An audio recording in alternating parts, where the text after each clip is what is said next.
ஓட்டு அரசியல் எலெக்ஷன் டைம்ல போயிட்டு ஒரு ஒரு கோயில இடிச்சிருவாங்க, திமுக ஓட்டு போடாதீங்க அப்படின்னு சொல்ல போறீங்களோ? எனக்கு என்னமோ அப்படிதான் நீங்க ஏதோ பிளான் பண்றீங்கன்னு நினைக்கிறேன். மாதேஷ், நான் என்ன சொல்றேன், நீ எனக்கு ஓட்டே போட வேணாம் மாதேஷ்.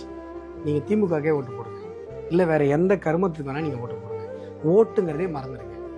நான் கேட்கறது என்ன தெரியுமா, வெள்ளைக்காரன் ஒரு தூண் நம்மகிட்ட இருந்து ஒரு தூணு கிடைச்சதுன்னா அதை எடுத்துட்டு போய் ஒரு மிகப்பெரிய ஏசி பில்டிங்ல ஒரு மிகப்பெரிய கோடிக்கணக்கான ரூபாய் செலவு செஞ்சு அந்த தூணை வச்சு பாருங்க, இந்தியாவில இருந்து இந்த தூணை எடுத்துட்டு வந்திருக்கோம்னு அவன் காட்டுறான். ஆனா ஆயிரக்கணக்கான கோடிக்கணக்கான தூண்கள் உங்க கிராமத்திலயும் எங்க கிராமத்திலயும் அழிஞ்சிட்டு இருக்கு.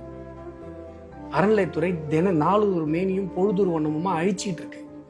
ஏசி மாட்டுறதுக்கு அந்த பாரம்பரிய தூண்ல ஓட்ட போடுறான், கரண்ட் கொடுக்கறதுக்கு பாரம்பரிய சிலையை உடைக்கிறான். நம்ம கிட்ட 250 ரூபாயில இருந்து 1000 ரூபாய் காசு கொடுக்கறதுக்காக கம்பி வைக்கிறான் பாத்தீங்களா?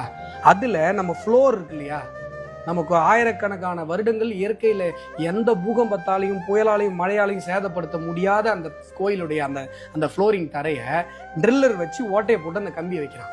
நீங்க கூட்டத்தை கட்டுப்படுத்துறதுக்காக தடுப்பு கம்பிகள் அமைக்கப்படல, காசு கொடுக்கறதுக்காக அமைக்கப்படுது. காசு கொடுக்கறதுக்காக அமைக்கப்படுது மாதிரி சிதம்பரம் கோயில்ல தடுப்பு கம்பிகள் இல்லையே, ஏன்னா அங்க காசு கொடுங்கல, ஏன்னா அங்க அறநிலை அபகரிப்பு துறை உள்ள வரல இல்ல. ஆனா திருவண்ணாமலை கோயில்ல அவ்வளவு காசு கொடுக்குறான், கோயில் பிரகாரத்துக்குள்ள கெஸ்ட் ஹவுஸ் கட்டுறான் திருவண்ணாமலையில. நான் சொல்றது எப்ப குறைந்தபட்சம் நம்முடைய பாரம்பரியம், நம்முடைய பழங்கால பொக்கிஷங்கள், நம்மெல்லாம் நம்முடைய மன்னர்கள் கட்டுறது ஒரு கோபுரத்துக்காக உயிரை விட்டவங்க எவ்வளவு பேர் இருக்காங்க. நான் சொல்றது நீ ஓட்டு போட வேணாம் சாமி, கொஞ்சம் யோசி. நம்முடைய அறம் அழிக்கப்படுது, நம்முடைய வாழ்வியல் வழிமுறை அழிக்கப்படுது, நம்முடைய பொக்கிஷங்கள் அழிக்கப்படுது, 1000 ஆண்டு 2000 ஆண்டு கோயில்கள் இங்க சிதைக்கப்படுது. இவங்க அரசியல் அரிப்புக்காக அதெல்லாம் பண்ணிட்டு இருக்காங்க. இந்து தர்மத்தை திட்டுவது எங்களுடைய அரசியல்னு சொல்றாங்க. இந்து கோயில்களை கொச்சைப்படுத்துவது, இந்து தெய்வங்களை கொச்சைப்படுத்துவது, இந்து மந்திரங்களை கேவலப்படுத்துவது, இந்துக்களை முட்டாள்களாக சித்தரிப்பது எங்களுடைய அரசியல்னு சொல்றாங்க. எதுக்காக தெரியுங்களா? இப்படியெல்லாம் செய்தால் இஸ்லாமியர்களும் கிறிஸ்தவர்களும் எங்களுக்கு அந்த 20% பாக்கெட்டா விழுன்றாங்க.